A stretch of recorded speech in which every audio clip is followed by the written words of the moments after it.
بسم الله الرحمن الرحيم الحمد لله رب العالمين وصلى الله وسلم وبارك على سيدنا ونبينا محمد وعلى آله وصحبه أجمعين. Inshallah, of the surah that we recite tonight is Surah Ash-Shu'ara. And Surah Ash-Shu'ara, it has a very beautiful coverage of the stories of multiple prophets. In particular, it begins with Musa alayhi salam.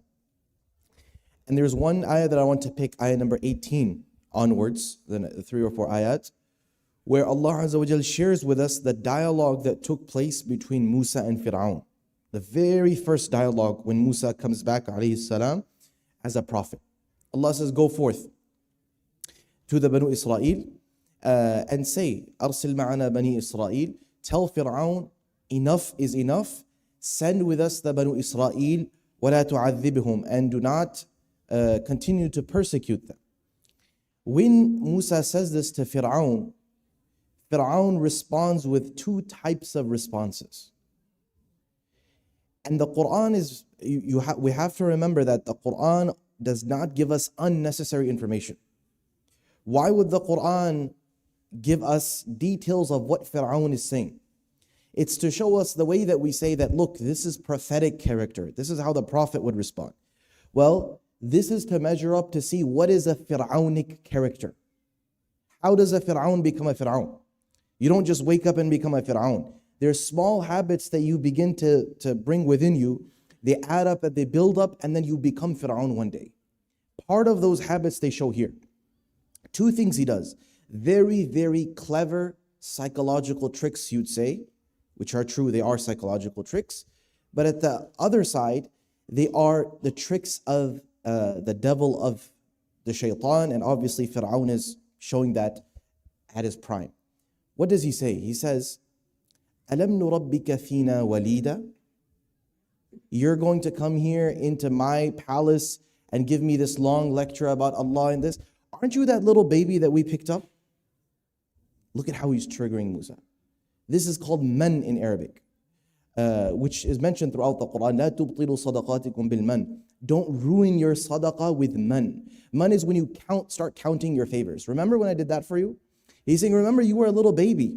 You're going to die. My wife picked you up and she brought you in. وَلَبِثْتَ فِينَا مِنْ عُمُرِكَ سِنِينَ. And then not only that, we raised you. You grew up as a young man in our house. And then he doesn't stop there. This is man, this is counting your favors on someone, reminding them, hanging it over their head. Secondly, he says, وَفَعَلْتَ فَعْلَتَكَ الَّتِي فَعَلْتَ وَأَنْتَ مِنَ الْكَافِرِينَ. He could have specifically mentioned what he did, but he said, Musa, remember that one thing that you did? فَعَلْتَ فَعْلَتَكَ الَّتِي فَعَلْتَ. That one little thing that you did, showing that, look, I'm still going to cover up what you did. Remember that one thing that you did? This is called ta'yir. This is also a Fir'aunic quality, and it's that when a person comes in front of you and they confront you, instead of responding to what they're saying, you say, hey, remember what you did? What about her? They also call it. And so he picks Musa's most vulnerable moment when Musa alayhi salam fled because he tried to intervene between a Qibti, a Copt, and another man from Banu Israel who were fighting. He tried to break up the fight. He ended up hitting this Qibti man, this Coptic man. But as it happens sometimes, it so happened that he killed him. Not that he killed him with a sword or with a weapon, he hit him. And that injury caused the death of this man. And so Musa alayhi salam had naturally fled because he knew what Fir'aun would do once he found out about that. But he knows that this is a vulnerable moment, so to publicly shame him in front of everyone, he brings this up. And so we learn these are two Fir'aunic qualities we never want to do.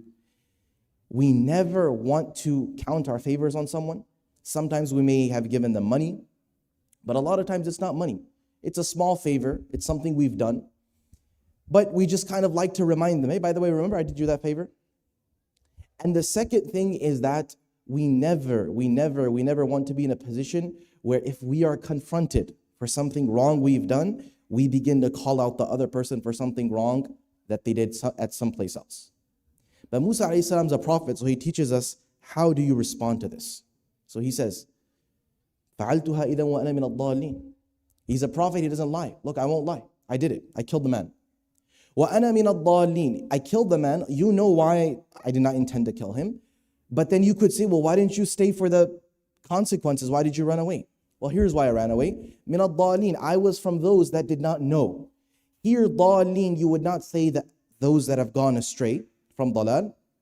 As Ibn Jarir al-Tabari says, that the Arabs, they use ضلال in the ma'na of jahl. ضل الطريق, جهل الطريق. It means to simply not know. I didn't know any better. And although Allah protects the prophets, alayhimus salam, from ever falling in shirk, for example, even before prophethood, they never fall in shirk, they never worship an idol, they never commit fornication or adultery or theft or any of the major sins. They never do that. But at the same time, there are moments in the life of a prophet, before he becomes a prophet, that he may make an error in judgment. It was a judgment call. And I didn't know any better. I wasn't a prophet. But that's the blessing of revelation. فَوَهَبَ لِي رَبِّي حُكْمًا. This is the power of revelation. Now I know to confront you. Now I know how to admit up front. And I'll admit it. فَفَرَرْتُ مِنْكُمْ لَمَّا خِفْتُكُمْ. I ran and I fled because I was afraid of you. فَوَهَبَ لِي رَبِّي حُكْمًا. But my Rabb, He gave me the wisdom now and the ability to stand in front of you and call you out for what you have been doing. And then as for the favor that you're going to count on me and say, oh, by the way, we raised you, oh, poor Musa, who was going to be killed. وَتِلْكَ نِعْمَةٌ تَمُنُّهَا عَلَيْهِ أَنْ عَبَّدْتَ بَنِي إِسْرَائِيلَ. You're going to count that against me when the only reason I ended up at your door was because my mother put me in the basket in the Nile River. And why did my mother put me down that river? Why did I come to your door? Because you يُذَبِّحُونَ أَبْنَاءَكُمْ, you used to kill the kids of Banu Israel. You genocided and persecuted a people. And now, just like many times, you'll see multiple governments, when they have genocided a people, when they have persecuted a people, at the same time they'll announce that, okay, now we're running a relief program, now we're going to give aid. Well, you were part of the cause and you were involved in the persecution itself. So Fir'aun, you're going to count it against me. I did this huge favor. I gave you a scholarship. Musa, you grew up as a foster child in my house. I only was there at your house because you were killing the Banu Israel. And because of that, my mother is scared, not knowing what to do, knowing that her baby would be killed in a matter of minutes, if not days. She sent me off in that river and Allah inspired her to do so. The point being, these two qualities we want to ensure we never are involved with them. And we're all a little guilty because we may fall into them. Sometimes directly, sometimes indirectly. Sometimes we say it to a person, sometimes we think it to ourselves. Just we do something good and we think to ourselves that, look, I did myself a favor, or I did someone else a favor. And Allah does not want us at all to be possessors of these qualities. And we want to ensure that we are from the likes of Musa alayhi salam, who not only respond well, but at the same time, they would never engage neither in man, neither in bestowing your favors, good things that you have done on others, neither in ta'ir, shaming and calling out others for things that they have done. وصلى الله وسلم وبارك على سيدنا محمد وعلى آله وصحبه وسلم.